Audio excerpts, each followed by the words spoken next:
के इतिहास के पहले मुख्यमंत्री बने जिन्होंने गिरफ्तार होते समय भी सत्ता छोड़ना उचित नहीं समझा, अर्थात वो इस विषय में श्री लालू प्रसाद यादव के आगे निकल गए। दूसरा गंभीर प्रश्न यह खड़ा होता है कि वो पार्टी है जो कहती थी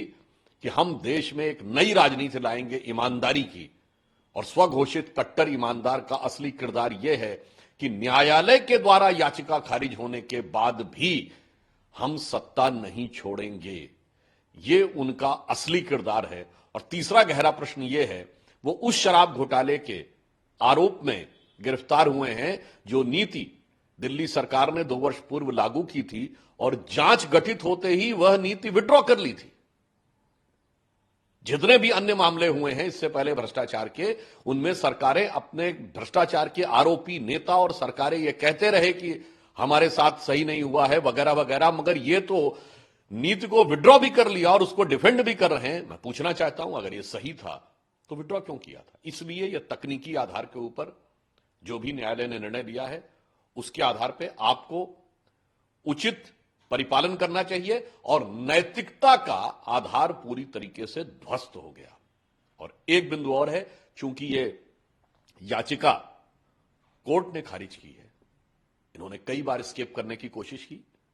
परंतु कोर्ट ने अनुमति नहीं दी, तो बड़ी विचित्र बात है। अगर कोई निर्णय कोर्ट का आपके पक्ष में आ जाए, चंडीगढ़ का निर्णय आपके पक्ष में है तो लोकतंत्र की विजय है, और यदि निर्णय आपके प्रतिकूल है तो साहब लोकतंत्र समाप्त हो गया है।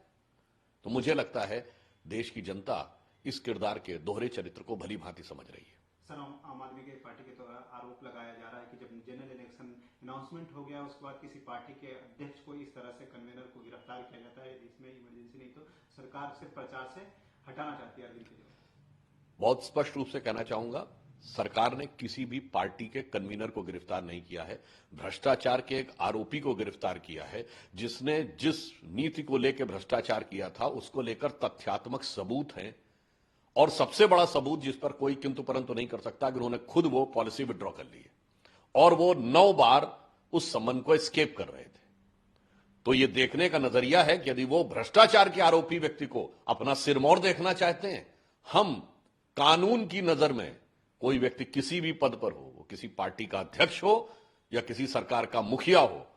वो भ्रष्टाचार के आरोप में वो उसी ढंग से उसके ऊपर कार्रवाई होगी जो किसी आम आदमी पे होती है। तो नाम आम आदमी और ट्रीटमेंट खास आदमी का चाहते हैं। सर, इंडिया अलायंस के हर नेता अरविंद केजरीवाल के साथ खड़ा है, चाहे कांग्रेस हो, चाहे कपिल सिब्बल हो या लालू,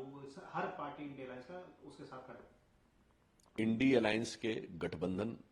के अन्य दल जो कि सभी मतलब जेएमएम, राजद, सपा, कांग्रेस आई, आप और कांग्रेस आई, ये सारे मौसेरे भाई एक ही रंग में रंगे हुए हैं। परंतु ज्यादा विचित्र या यूं कहूं कि अपनी स्थिति हास्यास्पद बना लेते हैं कि मात्र कुछ समय पहले की तो बात है जब कांग्रेस पार्टी ने खुद प्रेस कॉन्फ्रेंस की थी, अजय माकन जी ने, कि शराब में घोटाला हुआ है और अरविंद केजरीवाल जी पे कार्रवाई होनी चाहिए। आज भी कांग्रेस पार्टी के पंजाब के नेताओं से पूछ लीजिए क्या होना चाहिए। और यदि वो आज ये कहते हैं कि दिल्ली के मुख्यमंत्री के ऊपर, तो कांग्रेस की ही मुख्यमंत्री के बारे में तो 10 साल पहले सब तरफ पोस्टर लगाए थे, बेईमान बेईमान लिख के, और आज इस सीमा तक जाकर वो नीचे झुक गए कि मैं कांग्रेस के लिए तो सिर्फ यह कहना चाहूंगा कि शाम तक सुबह की नजरों से उतर जाते हैं, इस कदर समझौतों पे जीते हैं कि जमीर ही मर जाते हैं। मतलब जिन लोगों ने उनको व्यवहारिक दृष्टि से गालियां देकर राजनीति में आए,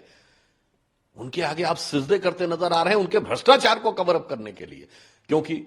एक और कहा जाता हमारे यहां, व्यसन की मित्रता बहुत गहरी होती है, यानी जिन लोगों में गुण होता है उनमें दोस्ती उतनी नहीं होती है, जिन लोगों के अंदर दुर्गुण होता है। व्यसन शब्द सब लोग भली भांति समझते हैं, यह व्यसन की मित्रता है,